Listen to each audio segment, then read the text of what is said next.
السلام علیکم اور خوش آمدید۔ آج کی ویڈیو میں ہم بات کریں گے اردو کے وہ لیٹرز جن کی سملر ساؤنڈ ہے اور جس کی وجہ سے بچے جب بھی ان سے جملے بنانے کی کوشش کرتے ہیں یا ان سے جملے بنا رہے ہوتے ہیں تو اس بات کا امکان موجود ہوتا ہے کہ ان سے املا کی غلطی ہو جاتی ہے۔ میں کوشش کرتا ہوں کہ آپ کو مثالوں کے ساتھ ان حروف کے بارے میں سمجھاؤں۔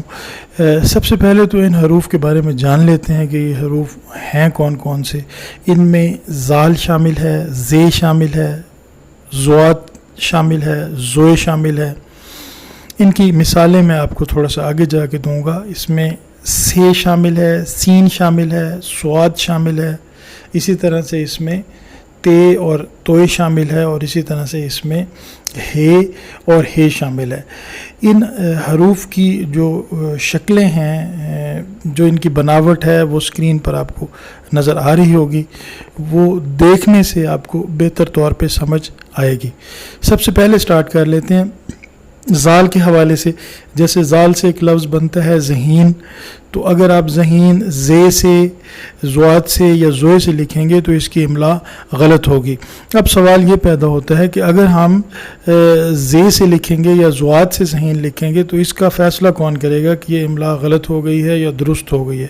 اس کے دو طریقے ہیں۔ ایک طریقہ تو یہ ہو سکتا ہے کہ آپ اپنی ٹیچر صاحبہ کو یا ٹیچر صاحب کو چیک کروا لیں، وہ آپ کو یہ آپ کی غلطی بتا دیں گے۔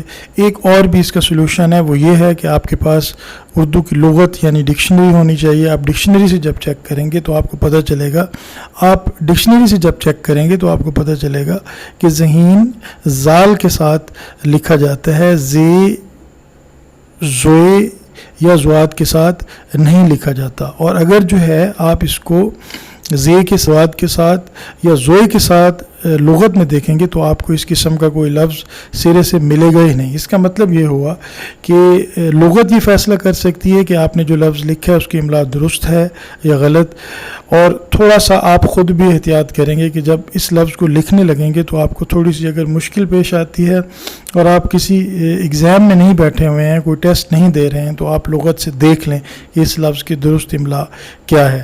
اسی طرح سے زے کے ساتھ آپ جملہ دیکھیں تو زے کے ساتھ زوجہ جملہ بنتا ہے، یہ اسکرین پر آپ کو نظر آ رہا ہوگا۔ اگر اس میں آپ زے کی جگہ پہ زال، زواد یا زوئے لگا دیں تو آپ کا یہ لفظ غلط ہو جائے گا۔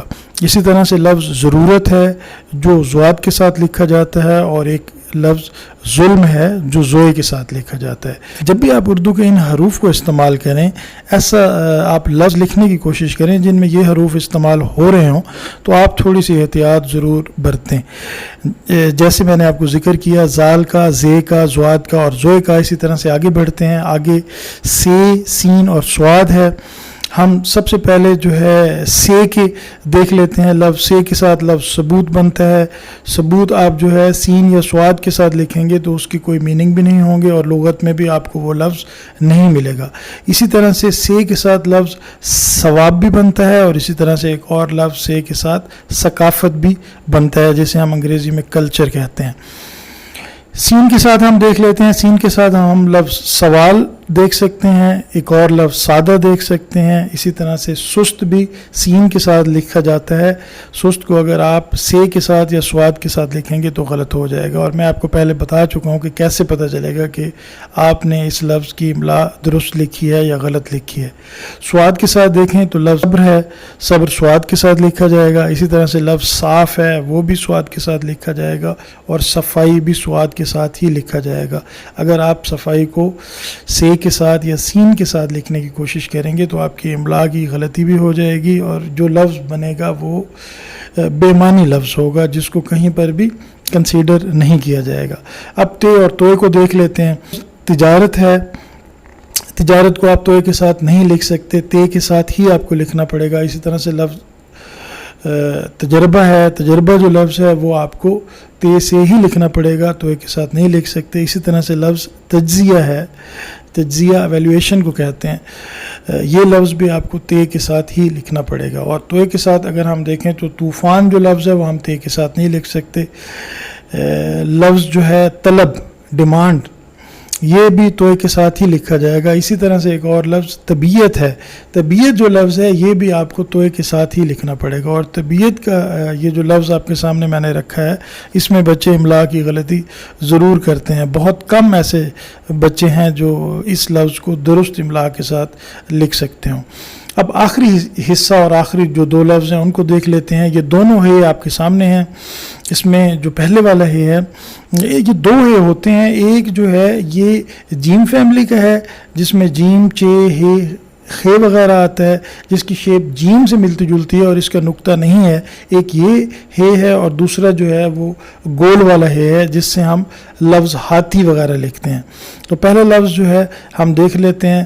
پہلا ہم لفظ جو ہے اس میں حلوہ اگر لکھیں گے آپ کے سامنے ہے، اس میں جو ہے یہ جیم فیملی والا استعمال ہوا ہے، اس میں اگر گول والا آپ ہے استعمال کریں گے تو آپ کا جملہ غلط ہو جائے گا، آپ کا لفظ غلط ہو جائے گا اور اس کے کوئی معنی نہیں ہوں گے۔ اسی طرح سے لفظ جو ہے ہم حال لکھ رہے ہیں، حال جو ہے یہ بھی اسی ہے کے ساتھ ہوگا، گول والا ہے اس میں استعمال نہیں ہوگا۔ اسی طرح سے لفظ حالت ہے، حالت کنڈیشن کو کہتے ہیں، اس میں بھی آپ کا جیم فیملی والا ہے ہی استعمال ہوگا۔ اب گول والے ہے سے دو تین لفظ دیکھ لیتے ہیں۔ گول والے ہے سے لفظ ہاتھی ہو سکتا ہے، گول والے ہے سے آپ کا لفظ ہاتھ ہو سکتا ہے، اور گول والے ہے سے لفظ آپ کا ہمیشہ ہو سکتا ہے۔ اگر آپ ان جو بتائے گئے الفاظ ہیں، اگر آپ ان بتائے گئے حروف ہیں ان کو لکھتے ہوئے تھوڑی سی کیئر کر لیں، احتیاط کر لیں، تو آپ املا کی بہت ساری غلطیوں سے بچ سکتے ہیں۔ جس طرح میں نے پہلے آپ کو بتایا کہ اس میں غلطیوں کا امکان بہت زیادہ ہوتا ہے، اگر تھوڑی سی کیئر کر لی جائے تو آپ ان غلطیوں سے بچ سکتے ہیں۔ آج کی ویڈیو میں بس اتنا ہی، آپ سے بات ہوگی کسی اور ویڈیو میں کسی اور موضوع پر، تب تک کے لیے اللہ حافظ۔